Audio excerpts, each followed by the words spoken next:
Menteri Luar Negeri Rusia Sergei Lavrov mengatakan negaranya siap menghadapi NATO untuk terus berperang di Ukraina. Lavrov merespon pernyataan Sekretaris Jenderal NATO Jens Stoltenberg beberapa hari sebelumnya yang menolak langkah apapun untuk membekukan konflik meskipun kerugian Ukraina meningkat. Seperti dikutip dari Russia Today pada Rabu 21 Juni 2023, Lavrov mengatakan dalam konferensi pers bahwa jika NATO melalui mulut Stoltenberg sekali lagi menyatakan bahwa mereka menentang pembekuan seperti yang mereka katakan konflik di Ukraina, maka mereka ingin berperang. Baiklah, biarkan mereka berperang. Rusia siap untuk ini, dan Rusia telah lama memahami tujuan NATO dalam situasi di sekitar Ukraina yang telah terbentuk selama bertahun-tahun.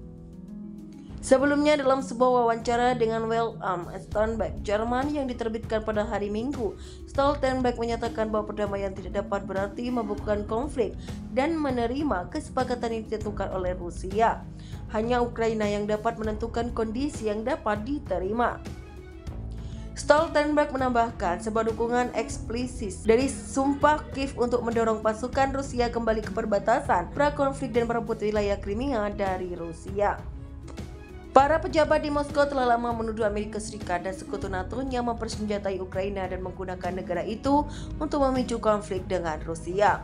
Presiden Rusia Vladimir Putin menggambarkan konflik tersebut sebagai mengadu pasukannya melawan seluruh mesin militer Barat. Lavrov pun mengulangi sentimen ini, menyatakan bahwa pengiriman senjata Barat yang berlanjutan ke Kiev menunjukkan bahwa Barat adalah peserta langsung dalam perang hibrida yang dinyatakan melawan Rusia dan sungguh-sungguh perang yang panas. Sementara Lavrov mengklaim bahwa beberapa pemimpin Barat mulai sadar tentang sifat konflik Kiev menuntut agar senjata terus mengalir. Tidak akan cukup berapapun yang mereka kirim, karena jika tidak ada kemenangan, itu berarti tidak cukup, kata Menteri Luar Negeri Ukraina Dmytro Kuleba dalam wawancara pada Senin. Dengan serangan balasan Ukraina yang goyah terhadap pertahanan Rusia yang dipersiapkan dengan baik, Stoltenberg mengatakan kepada wartawan pada hari Senin bahwa negara-negara NATO akan segera mengirim peralatan untuk membantu pasukan Ukraina membersihkan ladang ranjau Rusia.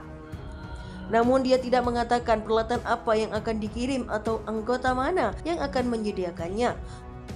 Bulan lalu juru bicara Kremlin Dmitry Peskov mengatakan kepada kantor berita TASS bahwa Moskow solidaritas dengan Barat tentang fakta bahwa konflik tidak dapat dibekukan. Dia mengatakan satu-satunya pilihan yang saat ini sedang dipertimbangkan Moskow adalah menyelesaikan operasi militer khusus atau mendemilitarisasi Ukraina dan mengamankan kenetralannya dengan paksa. Diketahui hingga kini hubungan antara Rusia dan negara-negara Barat terus memanas. NATO menantang Moskow tidak hanya di Ukraina. Diketahui pada bulan Maret aliansi akan memusatkan kontingen militer besar hingga 300.000 tentara di perbatasan timurnya, serta peralatan militer tambahan. Eselon pertama dari pasukan baru ini akan terdiri dari para pejuang dari negara-negara Eropa Timur seperti Polandia, Latvia, Lituania, dan Estonia. Kelompok kedua akan mencakup pejuang dari Jerman dan kekuatan Eropa Barat lainnya, sehingga pada tahun 2023 Rusia akan membentuk pasukan udara dan senjata gabungan serta distrik militer Moskow dan Leningrad.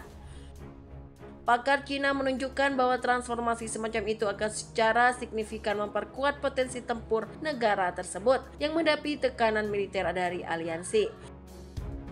Distrik militer Moskow dan Leningrad dibubarkan pada 2010.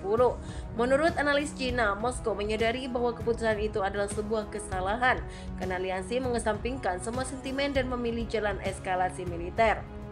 Distrik militer yang dibentuk kembali akan menjadi pisau tajam di tangan Rusia yang akan dimasukkan ke tenggorokan NATO, tulis Sohu.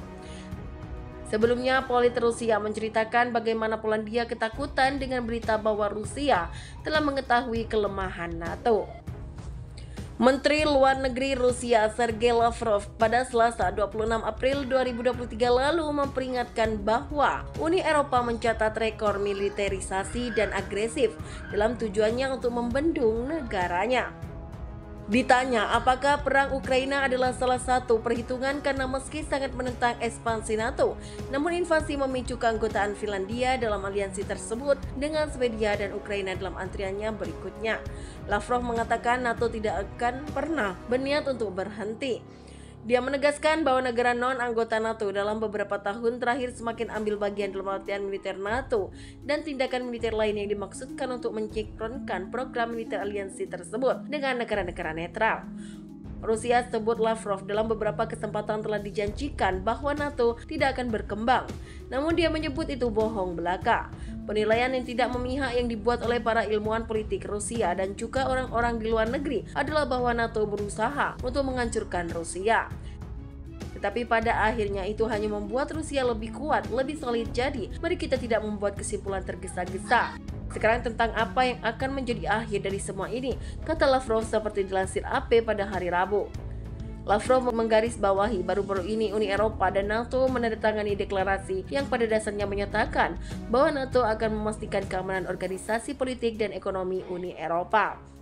Diyakini Lavrov merujuk pada deklarasi 19 Januari tentang kemitraan strategis kedua pihak yang melabeli invasi Rusia ke Ukraina sebagai ancaman buruk bagi keamanan Euro-Atlantik dalam beberapa dekade. Deklarasi itu juga mendesak kerjasama yang lebih erat antara Uni Eropa dan NATO untuk menghadapi ancaman keamanan yang berkembang yang akan berkontribusi memperkuat keamanan Eropa dan sekitarnya. Presiden Vladimir Putin telah lama mengeluhkan tentang ekspansi NATO, namun di lain sisi invasi Rusia ke Ukraina bagaimanapun telah menjadi momok bagi sejumlah pihak. Sebut saja Finlandia yang secara resmi mengakhiri kebijakan netralnya dengan bergabung bersama NATO pada awal April 2023. Sekretaris Jenderal NATO Jens Stoltenberg mengeluarkan pernyataan kontroversial pekan lalu dengan mengatakan bahwa tempat yang sah bagi Ukraina adalah di dalam aliansi pimpinannya. Stoltenberg juga menjanjikan lebih banyak dukungan untuk Ukraina pada kunjungan pertamanya ke Kiev sejak invasi Rusia berlangsung. Kremlin merespon komentar tersebut dengan mengulangi bahwa mencegah Ukraina bergabung dengan NATO masih menjadi tujuan utama dari invasinya, dengan alasan bahwa keanggotaan Kiev dalam NATO akan menimbulkan ancaman eksistensial bagi Rusia. Ukraina sendiri juga menginginkan keanggotaan Uni Eropa pada Februari 2023 lalu. Para pemimpin blok itu berjanji akan melakukan semua yang diperlukan untuk mendukung Ukraina. Namun mereka tidak menyinggung jadwal yang pasti untuk memulai pembicaraan tentang bergabungnya Ukraina dengan Uni Eropa, seperti yang diharapkan oleh Presiden Vladimir Zelensky.